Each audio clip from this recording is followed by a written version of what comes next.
ನಮಸ್ಕಾರ. ನಾನು ಪವಿತ್ರ ಭಾಗವತ್. ಒಂದು ರುಚಿಯಾದ ಗೊಜ್ಜಿನ ರೆಸಿಪಿಯನ್ನು ಇವತ್ತು ತೋರಿಸ್ತಾ ಇದ್ದೇನೆ. ಇದನ್ನ ಮಾಡ್ಲಿಕ್ಕೆ ಬಾಣಲೆಯನ್ನು ಬಿಸಿಗೆ ಇಟ್ಕೊಂಡು 1 ಟೀ ಚಮಚ ಆಗುವಷ್ಟು ಎಣ್ಣೆನ ಹಾಕೊಂಡಿದ್ದೇನೆ. ಎಣ್ಣೆ ಬಿಸಿಯಾದ ನಂತರ 1 ಟೀ ಚಮಚ ಆಗುವಷ್ಟು ಕಡಲೆಬೇಳೆಯನ್ನು ಹಾಕೊಂಡು ಸ್ವಲ್ಪ ಹೊತ್ತು ಹುರ್ಕೊಳ್ತಾ ಇದ್ದೇನೆ. ನಂತರ ಒಂಚೂರು ಇಂಗನ್ನು ಹಾಕೊಂಡಿದ್ದೇನೆ. 4, 5 ಬ್ಯಾಡಗಿ ಮೆಣಸು, 2 ಟೀ ಚಮಚ ಆಗುವಷ್ಟು ಉದ್ದಿನ ಬೇಳೆಯನ್ನು ಹಾಕೊಂಡು ಚೆನ್ನಾಗಿ ಪರಿಮಳ ಬರುವ ತನಕ ಹುರಿದು ತಣ್ಣಗಾಗಲಿಕ್ಕೆ ಬಿಡ್ತೇನೆ. ತುಂಬಾನೇ ಸಿಂಪಲ್ ಆಗಿ ಮಾಡುವಂತಹ ಗೊಜ್ಜಿನ ರೆಸಿಪಿ ಆದ್ರೂ ಕೂಡ ಊಟ ಮಾಡ್ಲಿಕ್ಕೆ ತುಂಬಾ ಚೆನ್ನಾಗಾಗ್ತದೆ. ಗಂಜಿ ಊಟಕ್ಕಂತೂ ಸೂಪರ್ ಆಗ್ತದೆ.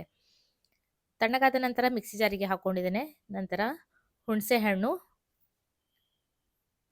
ಖಾರಕ್ಕೆ 4, 5 ಜೀರಿಗೆ ಮೆಣಸು ಅಥವಾ ಗಾಂಧಾರಿ ಮೆಣಸನ್ನ ಹಾಕೊಂಡಿದ್ದೇನೆ.